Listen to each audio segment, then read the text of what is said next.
오늘 우리에게 주신 은혜의 말씀은 고린도후서 13장 5절 말씀입니다. 고린도후서 13장 5절 말씀 다 같이 봉독하시겠습니다. 너희는 믿음 안에 있는가? 너희 자신을 시험하고 너희 자신을 확증하라. 예수 그리스도께서 너희 안에 계신 줄을 너희가 스스로 알지 못하느냐? 그렇지 않으면 너희는 버림받은 자니라. 아멘. 오늘 말씀의 제목은 너희 자신을 확증하라입니다. 오늘 본문을 보니까 우리가 믿음 안에 있는가, 내가 믿음 안에서 살아가는가, 내 자신을 시험하고 확증하라, 이렇게 사도 바울은 전하고 있습니다. 믿음이 있는지 시험하라, 내가 믿음이 있는가 확증하라. 이것은, 이 말씀은 믿음이 크냐 믿음이 작냐의 문제가 아닙니다. 믿음이 크냐 작냐는 아무 의미가 없습니다. 믿음이 있느냐 없느냐의 문제입니다. 그런데 너희 안에 믿음이 있는지 너희 자신을 시험하고 확증하라. 믿음이 있으면 예수 그리스도께서 우리 안에 계시다는 증거다. 그러나 예수 그리스도께서 안 계시면, 믿음이 없으면 버림받은 자니라. 믿음으로 모든 것을 가르는 그런 말씀입니다. 여기에서 이 말씀을 우리가 전해 듣고 나면 우리는 마음에 하나의 질문이 떠오릅니다. 내가 어떻게 내 안에 믿음이 있다는 것을 알 수 있을까? 내가 믿음이 있다는 것을 어떻게 확신할 수 있을까? 확증할 수 있을까? 내가 믿음이 있다는 것을 무엇으로 보여줄 수 있을까? 우리가 멀리 갈 것도 없습니다. 우리 가족들, 우리 부모, 형제, 부부, 친구, 이 같이 지내고 있는 가까운 사람들 중에서도 가깝게 살지만 믿음이 없는 사람들이 있습니다. 서로 믿음이 있다는 것을 어떻게 확인합니까? 우리가 그 답을 찾느라고 평생을 살아갑니다. 사도 바울이 이 말을 던져놓고 이 질문을 해놓고, 그러나 사도 바울 자신도 사실 답을 잘 못합니다. 바로 이어지는 말씀에 보면, 고린도 후서 13장 6절에 보면, 우리가 버림받은 자 되지 아니한 것을 너희가 알기를 내가 바라고, 우리가 하나님께서 너희로 악을 조금도 행하지 않게 하시기를 구하노니, 이는 우리가 옳은 자임을 나타내고자 함이 아니라 오직 우리는 버림받은 자 같을지라도 너희는 선을 행하게 하고자 함이라. 우리는 진리를 거슬러 아무것도 할 수 없고 오직 진리를 위할 뿐이니, 우리가 약할 때 우리가 강한 것을 기뻐하고 또 이것을 위하여 구하니고 너희가 온전하게 되는 것이라. 지금 명확한 그런 확증할 수 있는 답은 주지 않고 있습니다. 다시 말하면 너희가 진짜 믿음이 있다는 것을 알게 하기 위해서 너희가 선을 행하기 바란다. 비록 나는 그렇게 못할지라도 어떻게든 너희는 그렇게 하길 바란다. 뭐 이런 말입니다. 사실 좀 이 답을 찾기 어려워서 좀 겉도는 말들을 이어가는 것 같습니다. 그러면 우리 자신이 믿음이 있다는 것을 어떻게 확증할 수 있을까? 내게 믿음이 있다는 것을 어떻게 자신 있게 이야기할 수 있을까?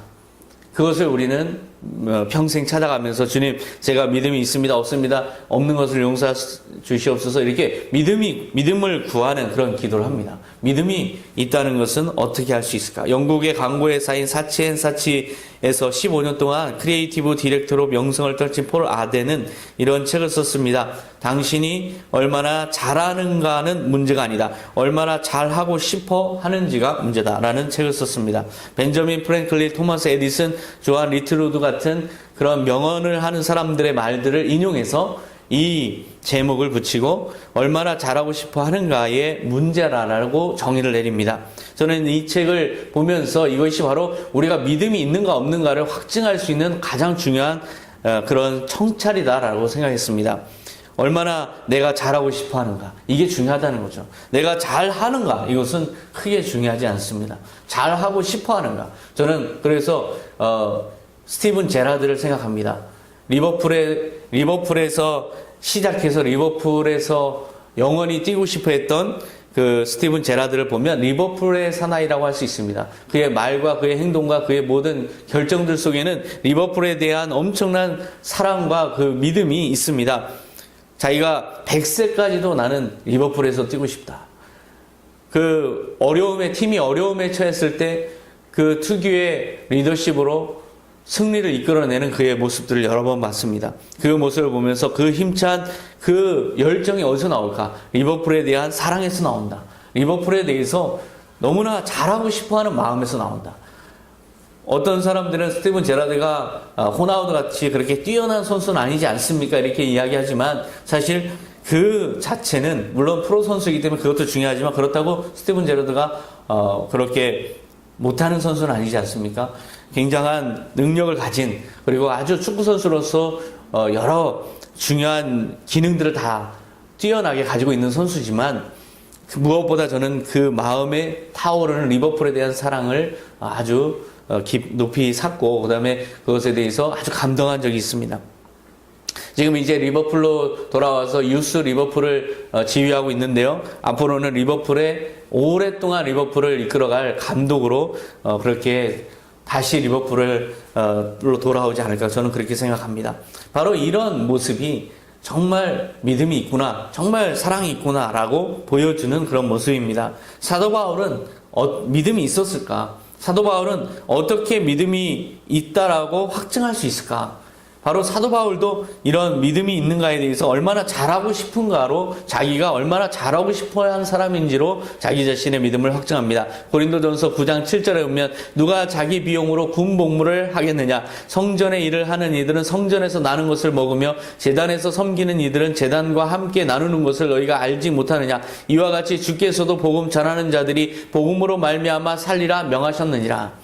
지금 가장 현실적인 문제로 자기 자신의 믿음을 확증하려 합니다. 먹고 사는 문제에 있어서 자기 자신도 성전으로부터 받아야 되는 그리고 성전으로부터 섬김을 받고 성전을 섬기는 그 삶이 자기에게 가능한 삶인데 자기는 어떻게 했는가? 9장 15절에 보면 그러나 내가 이것을 하나도 쓰지 아니하였고 또 이 말을 쓰는 것은 내게 이같이 하여 달라는 것이 아니라 내가 차라리 죽을지언정 누구든지 내 자랑하는 것을 헛된 대로 돌리지 못하게 하리라. 내가 복음을 전할지라도 자랑할 것이 없으면 내가 부득불할 일임이라. 나는 사명을 받았노라.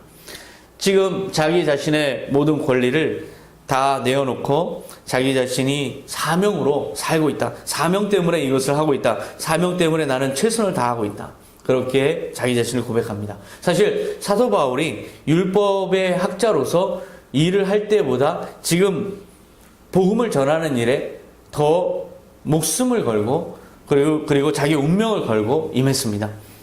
그런데요, 율법학자로서 살아갈 때는 많은 부를 누렸습니다. 그러나 예수 그리스도 한 분만을 사랑하면서 복음을 전할 때는 아무것도 누리지 못했습니다. 오히려 자기 스스로 내어놓았습니다. 당시에 베드로와 다른 사도들은 결혼도 하고 그리고 사례도 받고 아주 윤택한 삶을 살면서 복음을 전했습니다. 하지만 이 사도 바울은 자기 스스로 낮에는 일하고 밤에는 복음을 전하면서 그렇게 순수하게 복음을 전했습니다. 예수님에게 잘하고 싶은 마음으로 깍듯하게 최선을 다한 그 모습을 우리는 확인할 수 있습니다. 섬김을 받지 않아야 진짜 사도라는 의미는 아닙니다. 사도 바울이 그렇게 한 것도 자기 자신이 100% 주님으로부터 상을 받기 위한 것도 그 안에 있습니다. 하지만 무엇보다 이러한 사도 바울의 태도로서 우리가 도출할 수 있는 하나의 결론이 있습니다. 그것은 예수님에게 얼마나 잘하고 싶어 했는가에 있어서 그는 확실히 잘하고 싶어한 사람이었다 정도는 우리는 확인할 수 있습니다. 결국 자기 스스로 믿음을 확증하고 있는 겁니다. 사도 바울이 다메섹에서 예수님을 만나고 나서 그 예수님의 살아계신 현실 앞에서 무릎을 꿇고 실제 예수님을 직면한 자로서 마음에 엄청난 빛과 그 책임감을 느꼈을 겁니다. 그리고 자기의 평생 모든 것은 함께 하시는 이 예수 그리스도를 위해서 모든 것을 다 드리겠다. 바로 이것이 사도 바울의 생각이었습니다. 우리는 얼마나 주님께 잘하고 싶습니까? 우리도 예수 그리스도를 믿는 사람입니다. 그리고 믿음이 있고 그래서 주님을 우리 주님으로 인정하는 고백하는 그런 사람들입니다. 우리 자신에게 한번 질문해 보겠습니다. 내 자신은 얼마나 예수님에게 잘하고 싶어 하는가? 그럴 마음이 있기 때문에 여러분들은 이 자리에 오셨습니다. 믿음이 내 안에서 예수 그리스도를 향해서 잘하고 싶어하는 마음으로 확증되는 겁니다. 예수님은 우리 안에서 계시고 우리 안에서 살아 역사하시기 때문에 우리 마음에 예수님을 향한 열정이 아직도 계속해서 불타오고 있는 겁니다. 반대로 예수님에게 잘하고 싶어하는 마음이 없다면 어떨까요? 그것은 믿음이 없는 겁니다. 만약에 내가 예수님에게 잘해야 되는 것이 아니라 예수님이 나에게 잘하셔야 된다. 내게 축복해 주셔야 된다. 그래야 예수님으로서 자격이 있다라고 생각한다면 이것은 믿음이 없는 겁니다. 자기의 욕망을 추구하고 있는 거죠. 사실은 자기의 욕망이 신인 바로 그런 모습입니다. 자기를 따르는 사람은 예수님은 안중에 놓습니다. 예수님이 나에게 어떤 일을 하는가, 예수님이 나에게 어떤 축복을 주는가에만 관심이 있다면 이것은 예수님을 믿는 게 아니라 내 자신의 욕망을 믿는 거고 내 자신을 사랑하고 있는 겁니다. 신에 대한 사랑이 아닙니다. 사단은 자기를 사랑하는 자에게 조화를 부립니다. 이것이 마치 신앙이냐, 이것이 마치 예수를 잘 따르는 것이냐, 그렇게 조화를 부리지만 사실 그렇지가 않습니다. 예수님을 정말로 우리가 사랑한다는 것, 예수님을 정말로 우리가 따른다는 것은 어떤 의미일까? 정말로 우리가 예수님을 믿는다는 것은 어떤 의미일까? 더 나아가자면 예수님이 나에게 잘하는 게 하나도 없어도 상관없이 내가 예수님에게 잘하고자 하는 마음으로 가득한 것, 이것이 바로 예수님에 대한 순수한 사랑입니다. 순수한 믿음입니다. 사도 바울은 그래서 이어서 고백합니다. 이 마음으로 고백합니다. 9장 18절에 그런즉 내 상이 무엇이냐? 내가 복음을 전할 때 값없이 전하고 복음으로 말미암아 내게 있는 권리를 다 쓰지 아니하는 이것이로다. 즉 값없이 예수 그리스도를 위해서 일하고 잘하고 그리고 자기가 받을 예수님으로부터의 축복의 권리를 다 쓰지 않고 오히려 그것을 부끄럽게 여기고 오히려 주님께서 나를 구해주신 그 하나만으로도 주님, 저는 평생 주님께 잘하고 싶습니다 하면서 살아가는 그 모습 위에서 우리는 분명히 믿음이 확증되는 것을 봅니다. 예수님께서 살아계셔서 함께하는 분이시라는 확신이 없으면 사도 바울의 이런 모습은 절대 불가능한 모습이죠. 예수님은 확실하게 살아계시다는 마음이 있을 때 우리는 예수님에게 대한 잘하고자 하는 마음이 생기는 것이고 그 잘하고자 하는 마음으로부터 우리는 믿음의 모습을 갖게 됩니다. 예수님을 믿고 예수님을 사랑하면서 잘하고자 하는 마음이 가득한 사람은 결코 예수님을 믿는 믿음에서 생기는 실패와 죽음과 절망의 어려움에 직면할까 봐 두려워하지 않습니다. 염려가 가득하지 않습니다. 그것은 믿음이 없는 자입니다. 예수님을 정말 사랑하는 마음이 우리가 간절하다면 그냥 내가 주님께 하는 모든 것으로 그것으로 만족하고 더 이상은 주님으로부터 어떠한 것이 없더라도 비록 핍박뿐이고 비록 고통뿐이라도 나는 주님을 향해서 끝까지 이 길을 가겠습니다 하는 그런 고백이 있는 사람입니다. 이런 사람이 진짜 믿음이 있는 사람입니다. 옥합을 깨뜨린 여인의 사례를 보면 그 모습을 우리는 확인할 수 있습니다. 마가복음 14장 3절에 보면 예수께서 베다니 나병 자 시몬의 집에서 식사하실 때 한 여자가 매우 값진 향유 곧 순전한 나드 한 옥합을 가지고 와서 그 옥합을 깨뜨려 예수의 머리에 부으니, 한 여인이 마리아가 예수님이 식사하실 때 예수님이 십자가에서 장사 지내질 것을 예비하면서 그것을 그 의미를 알기 때문에 하나님의 어린 양을 향한 그 열정으로 자기가 평생 동안 모아온 이 여인의 모든 재산이라 할 수 있는 옥합을 깨뜨리고 주님께 부었습니다. 여인은 자신의 모든 것을 다 드려서 예수님을 섬긴 겁니다. 이것이 예수님이 이 마리아를 향해서 어떤 축복을 주실 것을 조건하에서 드린 게 아닙니다. 모든 것은 다 그냥 잘하고 싶은 마음에서 모든 것을 드린 겁니다. 그런데요, 이 상황에 대해서 바라보면서 화를 내는 사람들이 있습니다. 마가복음 14장 4절에 보면 어떤 사람들이 화를 내어 서로 말하되 어찌하여 이 향유를 허비하는가? 이 향유를 300데나리온 이상에 팔아 가난한 자들에게 줄 수 있었겠도다 하며 그 여자를 책망하는지라. 이 여자를 왜 책망합니까? 예수님에게 이렇게 잘하고자 하는 마음은 실패한 것이다는 거죠. 왜 실패했는가? 방법상 합리적이지 않다는 겁니다. 이것을 가지고 가난한 사람들에게 나눠주면 예수님의 계명을 오히려 더 많이 실천할 수 있는데 이 예수님에게 모두 다 쏟아 부은 것은 이건 비합리적이고 아주 효율적이지 않은 그런 잘못된 방식, 즉 실패한 예배라는 겁니다. 그것보다 더 잘해야 될 곳이 따로 있다는 거죠. 예수님보다 더 잘해야 될 곳이 따로 있다는 겁니다. 그것은 가난한 사람들이겠지만 사실은 가난한 사람들로 투영된 자기 자신이죠. 예수님의 판단은 전혀 다릅니다. 마가복음 14장 6절에 보면 예수께서 이르시되 가만두라. 너희가 어찌하여 그를 괴롭게 하느냐. 그가 내게 좋은 일을 하였느니라.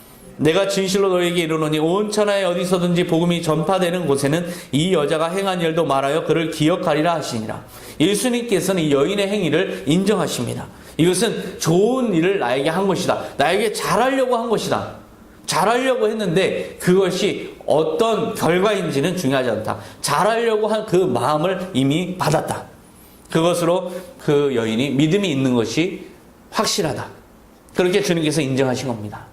우리가 결과를 놓고 잘했느냐 못했느냐가 중요한 게 아닙니다. 우리의 마음에서 주님을 향해서 끝까지 잘하고자 하는 마음이 있다면 그것으로 주님께서는 실패했든 성공했든 인간의 눈에 아무것도 중요하지 않습니다. 결국 우리가 끝까지 정말 주님에게 잘하고자 하는 마음이 있는가, 그것이 우리의 믿음을 확증합니다. 내게 그런 마음이 있는가, 그것을 되돌아보는 시간 되시기 바랍니다. 예수님께 잘하는 마음보다 더 중요하고 긴급하고 가치 있는 일은 없습니다. 예수님께서는 다른 성경에서 예수님께 잘하려는 마음을 믿음이라고 정의 내리십니다. 누가복음 7장 47절에 보면 이러므로 내가 내게 말하노니 그의 많은 죄가 사하여졌도다. 이는 그의 사랑함이 많음이라. 사함을 받은 일이 적은 자는 적게 사랑하느니라. 예수께서 여자에게 이르시되 내 믿음이 너를 구원하였으니 평안히 가라 하시니라. 지금 이 상황, 똑같은 상황에 대해서 예수님께서 말씀하신 겁니다. 그의 사랑함이 많음이라. 내 믿음이 너를 구원하였으니 평안히 가라. 우리가 잘하려고 하면 너무나 고통이 밀려옵니다. 그러나 잘하려는 마음으로 열심히 최선을 다하다 보면 그 마음 가운데 한없는 평강이 임합니다. 결과로서 평가받는 사람은 너무나 고통스럽습니다. 그러나 그 동기로서 평가받는 사람은 행복한 사람입니다. 예수님께 잘하려는 마음, 그것이 믿음이라고 주님께서는 정의 내리고 계십니다. 이것이 우리가 주님을 섬기는 가장 중요한 1순위입니다. 우리가 내가 내 마음에 나에게 잘하고자 하는가, 주님에게 잘하고자 하는가, 사람들에게 잘하고자 하는가, 사람들에게 잘함으로써 주님께 기쁨을 주고자 하는가, 결국 무엇을 위한 것인가, 이것이 중요합니다. 예수님께 잘하려는 마음이 내 안에 있다. 그러면 그것으로 된 겁니다. 그 어떤 다른 결과가 중요하지 않습니다. 제가 너무나 마음 아파했던 것은 장로교회에서 건축 헌금을 할 때, 건축 작정을 할 때 저는 얼굴을 못 듭니다. 그 집사님들과 장로님들의 그 고뇌를 알기 때문에 그 마음에 그 작정한 것이 너무나 고통스럽고 힘들다는 걸 알기 때문에 얼굴을 못 듭니다. 그런데요, 그 마음을 받아주지 않는 목회자 때문에 더 마음이 아팠습니다. 금액으로만 모든 것을 결정하고 판단하고, 금액이 크면 믿음이 크고 금액이 적으면 믿음이 적고, 이러한 판단을 하는 그 목회자의 마음을 보면서 저는 너무나 고통스럽습니다. 그것이 중요한 것이 아닙니다. 그 마음이 중요한 겁니다. 마음이 중요하다는 것을 끝까지 생각하는 사람은 믿음 있는 사람입니다. 그러나 마음이 뭐가 중요해, 결과가 이러면 이것은 벌써 믿음이 없는 겁니다. 우리가 실패하는가 성공하는가 중요한 것이 아니라 끊임없이 내가 주님께 잘하고 싶어 하는가, 내 작은 것으로도 과부의 두레돈 가지고도 주님께 영광을 돌리기 원하는가, 주님 앞에서 주님의 기쁨이 되고자 하는가, 바로 그 마음 자체가 중요한 겁니다. 실패를 두려워해서 시도조차 못한다면 그것은 이미 주님을 향한 사랑의 마음이 없는 겁니다. 예수님께 잘하려는 것이 무엇일까요? 결과가 중요한 것이 아니라 사실 더 중요한 게 있습니다. 내가 못하는 거에 대해서 마음 아파하면서 못하는 것에 대해서 죄송한 마음을 갖고 사는 것, 이것이 더 중요한 믿음의 확증입니다. 내가 주님에게 더 많은 걸 못해드리는 것에 대한 아쉬움과 아픔을 가지고 그것 때문에 주님 앞에 죄송한 마음으로 살고 있다. 그건 믿음이 있는 겁니다. 믿음도 아주 큰 겁니다. 내가 못하는 것에 대한 안타까움, 내가 못하는 것에 대한 고통, 그것 때문에 우리가 주님 앞에 만약에 당당하지 못한 마음으로 주님께 죄송합니다, 더 많은 걸 해드리고 싶지만 이 못하는 안타까움을 이해해 주시옵소서, 그 마음이 있다는 것은 믿음이 있는 겁니다. 예수님께 잘하려는 마음의 결정체입니다. 우리가 잘하려고 해도 잘할 수 없는, 못할 수밖에 없는 상황이 있지만 그럴 때도 그것 때문에 아파하는 마음이 있다면 그것은 바로 주님에 대한 믿음이 강한 겁니다. 그러한 잘하는 마음이 열정적으로 타오른다면 결국 잘하게 됩니다. 결국 어떤 상황에서든 충성된 자가 됩니다. 그리고 그 마음을 가진 자에게 주님께서도 능력을 공급하시고 더 큰 일을 감당케 하시고, 그래서 빌립보서 4장 13절 말씀 우리가 잘 아는 말씀이죠. 내게 능력 주시는 자 안에서 내가 모든 것을 할 수 있느니라. 바로 그 말씀의 능력이 우리에게 임하는 것을 경험하게 됩니다. 예수님의 도우심 속에서 최선을 다하다 보면 반드시 예수님께 정말 잘할 수 있는 상황이 옵니다. 바로 그러한 마음을 가지고 있는가? 내가 그런 마음으로 지금 주님을 바라보는가? 이것이 가장 중요합니다. 주님께 잘하려는 마음으로 주님을 바라본다. 믿음이 있는 겁니다. 자신을 확증한 겁니다. 더군다나 못하는 것 때문에 안타까워하고 있다. 그러면 더 믿음이 큰 겁니다. 사실 예수님의 살아계심 앞에 그렇게 인정하면서 경건한 예배를 드리는 자의 모습입니다. 그런 마음 없이 자기 자신에게 주님이 어떤 축복을 주시는가에 따라서 예수 그리스도를 평가하는 그 마음은 주님이 없는 겁니다. 바로 그러한 믿음의 확증을 여러분 스스로 해 나가시기 바랍니다. 나는 주님에게 잘하려는 마음이 있는가? 내가 못하는 것에 대해서 주님께 죄송한 마음을 가지고 있는가? 그것 때문에 아파하면서 더 잘하기 위해서 고민하고 있는가? 그러면 그 마음에는 이미 믿음이 있는 겁니다. 가족 관계 속에서도 그 마음이 있는 사람을 바라보는 것이 얼마나 행복합니까?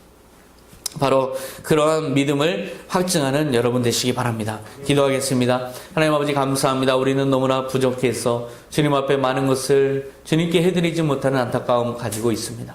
주님, 그러나 그 마음만이라도 주님께서는 기뻐하시며 받아주시며 오히려 그것이 진정한 예배임을 우리에게 말씀해 주시니 감사드립니다. 우리가 주님 부족해도 우리의 마음을 받아주시는 주님이 계시기에 우리는 용기를 내서 더욱더 주님을 향해 나아갑니다. 주님 자격 없지만, 주님 부족하지만 오직 주님만을 바라보며 주님께 잘하려는 마음으로 나아가는 우리 선한 청지들에게 축복하여 주시고 힘과 능력을 더하여 주시옵소서. 감사드리며 예수님의 이름으로 기도하옵나이다. 아멘.